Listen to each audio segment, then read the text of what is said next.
ഇത് കണ്ടിട്ട് നിങ്ങൾക്ക് എന്തോ തോന്നുന്നേ? ഞാൻ മഴയത്ത് പോകാൻ പോകണമെന്നല്ലേ?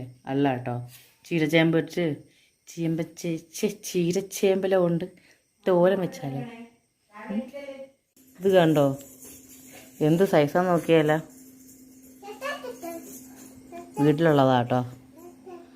അപ്പോൾ തോരൻ വെച്ചാലോ, വാ. ഇതേ അതിനെ നല്ലതുപോലെ അതിൻ്റെ തൊലിയൊക്കെ കളഞ്ഞ് വൃത്തിയാക്കി കഴുകി എടുത്തിട്ടുണ്ടേ. ഇനി ഇതിനെ നമുക്ക് കുരുരാന്ന് അരിഞ്ഞെടുക്കണം. നമ്മൾ തോരത്തിൻ്റെ കരിയത്തില്ലേ, അതേപോലെ കുരുരാന്ന് അരിഞ്ഞെടുക്കണം കേട്ടോ. ഇതേ നമ്മൾ ചീരച്ചേമ്പല നല്ലതുപോലെ അരിഞ്ഞെടുത്തിട്ടുണ്ടേ. അതിൽ ഒരു ചെറിയൊരു സവാളയും കൂടെ അരിഞ്ഞിട്ടുണ്ട്, എന്നാൽ നല്ല ടേസ്റ്റാണ് കേട്ടോ. സവാള കുരുരാന്ന് അരിഞ്ഞെടുത്തിട്ടുണ്ടേ. ഇനി നമുക്കത് അടുപ്പിലോട്ട് വയ്ക്കാം. അതേ നമ്മൾ കടുവ വറുത്ത്, ഞാൻ എണ്ണ ഒഴിച്ചു, കടുവ വറുത്തു, അതിൽ ചീരച്ചേമ്പല ഇട്ടു.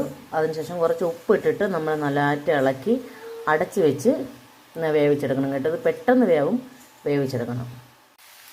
അതേ നമ്മളെ ചീരച്ചേമ്പ് നല്ലതുപോലെ വന്നിട്ടുണ്ട്. ഇനി കുറച്ച്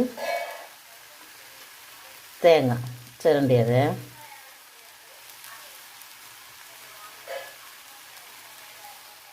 കുറച്ച് മഞ്ഞൾപ്പൊടി കേട്ടോ. എനിക്ക് ഈ തോരത്തിൽ ജീരകവും വെളുത്തുള്ളിയോ ഒന്നും അരയ്ക്കുന്നത് എനിക്ക് ഇഷ്ടമല്ല കേട്ടോ. എനിക്ക് മഞ്ഞൾപ്പൊടി ഇഷ്ടം, ഇതും ആണ് ഇഷ്ടം. കാര്യം എന്താണെന്നറിയാമോ, എനിക്ക് ഈ കറക്റ്റ് നമ്മൾ എന്താ തോരൻ വയ്ക്കുന്നത് ആ ഒരു സാധനം റെഡിയായേ. നമ്മൾ കുറച്ചുകൂടെ തേങ്ങ ഇട്ട് കൊടുക്കാം കേട്ടോ. തേങ്ങ കുറച്ചേ ഉള്ളതിൽ, ശകലം കൂടെ, കൂടുതൽ വേണ്ട, ശകലം കൂടെ തേങ്ങ ഇട്ട് കൊടുക്കാം. അപ്പം കുറച്ചുകൂടെ തേങ്ങയാവും.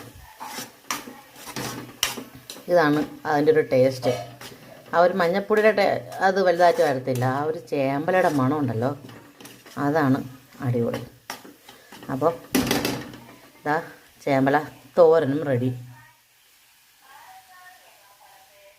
അപ്പോൾ നല്ല ചീരച്ചേമ്പ് തോരനും നല്ല മുട്ട പൊരിച്ചതും